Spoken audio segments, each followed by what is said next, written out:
They were sure it was going to be approved. And I thought that we were on 180 degrees opposite sides. It turned out that it was approved, but FDA asked them not to market it. And they held it up so that there could be hearings and so forth. In 1974, the FDA approved the limited use of aspartame. Do you know why they were sure it was going to be approved? You said that they said that it was sure that they. Well, see, when I said I don't think it's going to reach the market, I was being very particular, but I didn't believe it was going to be approved because the evidence didn't show. They said it was. Now, one very strange fact in all of that is that I knew that they had the brain damage study from Olney's lab that their own people had done. And we talked about the various pieces of evidence that were problems. And I finally said, what about the brain damage problem from the animals in Dr. Olney's laboratory that your own people have gone and looked at? And he said, we don't think those are going to be a problem. Well, it turned out they weren't a problem because they didn't give them to the FDA. So here they had in their own files a study that raised very serious questions which they did not give to the FDA. That's a violation of law. G.D. Searle did not inform the FDA of this study until after aspartame's approval. This approval came despite the fact that FDA scientists found serious deficiencies in all tests related to genetic damage. And so all these concerns were all rolling around inside FDA, and they were trying to organize them into a policy. And every time they would organize them into a policy at the bench and science level, and they would go up one level to where the policy people were, the policy people would overrule them. A month later, Olney and Turner filed a formal objection stating that they believed aspartame could cause brain damage. But anyway, we filed our petition. Dr. Olney filed one and I filed one attacking the approval. And the FDA said, right, there are some factual information that we should look into. We'll have a public hearing. Only because some of the investigators working for the Food and Drug Administration, looking at this data, knew that the data did not contain adequate safety information about aspartame. In 1975, due to serious questions over the quality and validity of G.D. Searle's testing of aspartame and other pharmaceuticals, the FDA formed a special task force to examine 11 of the pivotal studies on aspartame. Pivotal studies are those upon which the FDA bases approval or disapproval. Of the 113 studies done on aspartame submitted to the FDA by Searle, 90 were conducted in the early to mid-1970s. Every test the FDA called pivotal was part of this 90. In March of 1976, the FDA completed their 500-page report after finishing their investigation. The report by the FDA team that inspected it is the most devastating report about research that has probably ever been written about a specific company.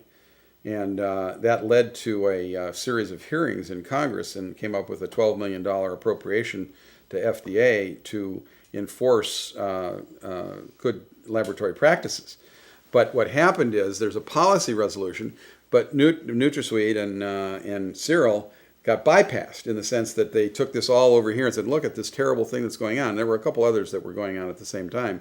We've got to do something, and they did something. What they did was going forward, you have to meet these requirements. They didn't do anything about going backwards and saying, look, the stuff you came through here is killing people. Now, the reason they didn't do that at the time, because it happened in 75 and 76, is that it was the assumption of everyone in the process that the FDA was going to handle it. So FDA, one of the things FDA did that was so striking and remarkable is that they, knowing that they had this terrible situation on their hands, hired a group of pathologists. It's a pathology research group. FDA hired them to review the Searle studies, but had Searle pay for it. So the result was, here's a company which makes its money by being hired and paid for to do studies. Well, why would it do a study that was going to be critical of NutraSweet? In 1977, the FDA Chief Counsel, Richard Merrill, recommended to U.S. Attorney Samuel Skinner that a grand jury be set up to investigate G.D. Searle. Well, FDA did attempt to do something, and it wasn't the political part of the FDA. These were the people that really were trying to work and do well. One of the counsels lawyers for the Food and Drug Administration contacted the U.S. Attorney in Chicago and to bring an indictment against G.D. Searle for fraud, for deletion of records, manipulation of records, the falsification of records, and a number of other things on the testing that they did on aspartame and several other products as well. Suddenly, U.S. Attorney Samuel Skinner began preliminary employment discussions with G.D. Searle's law firm, Sidley and Austin. The U.S. Justice Department urged Attorney Samuel Skinner to proceed with the grand jury, pointing out that the statute of limitations on prosecution would soon run out.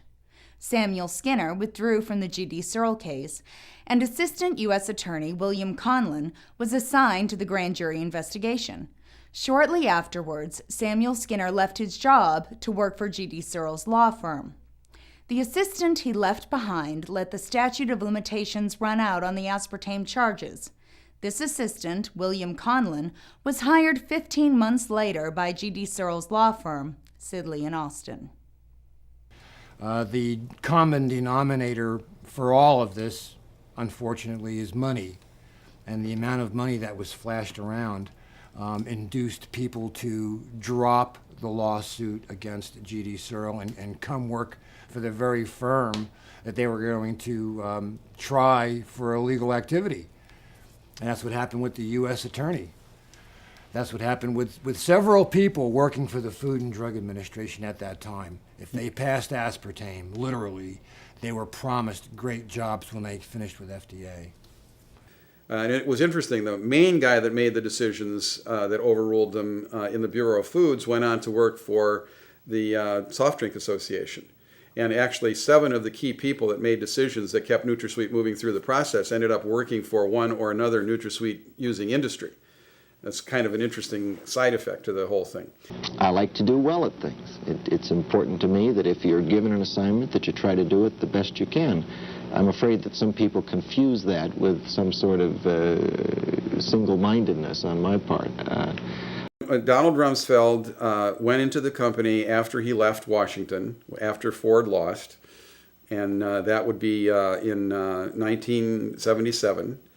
Is in business, and he was the congressman from there. And then he went to the White House, where he was White House Chief of Staff, and then he became the Secretary of Defense.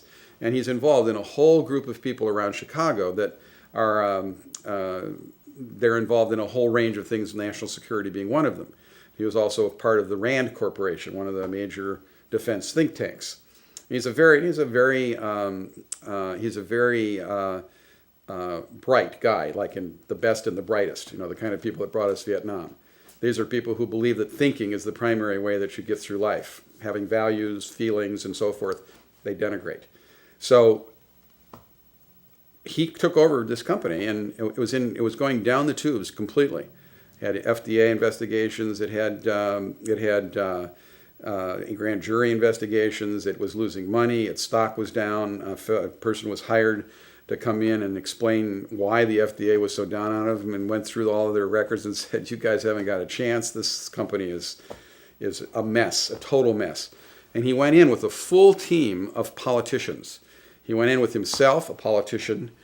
He brought his special assistant, who was a Republican Party operative, worked with the Republican National Committee, brought in a press guy from there, brought in lawyers, and they took on the issue of this company as a political issue.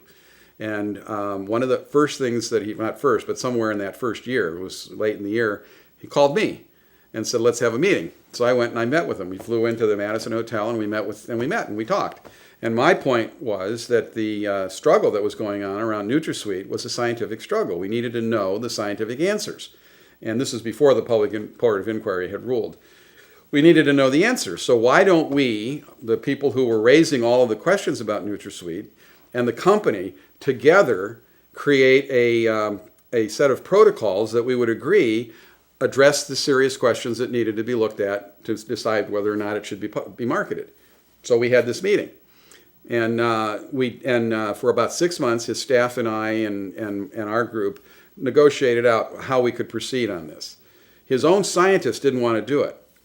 For example, at the time that they put their evidence into FDA in 1973, there were no requirements at FDA to examine effects on the brain from food additives. No requirements.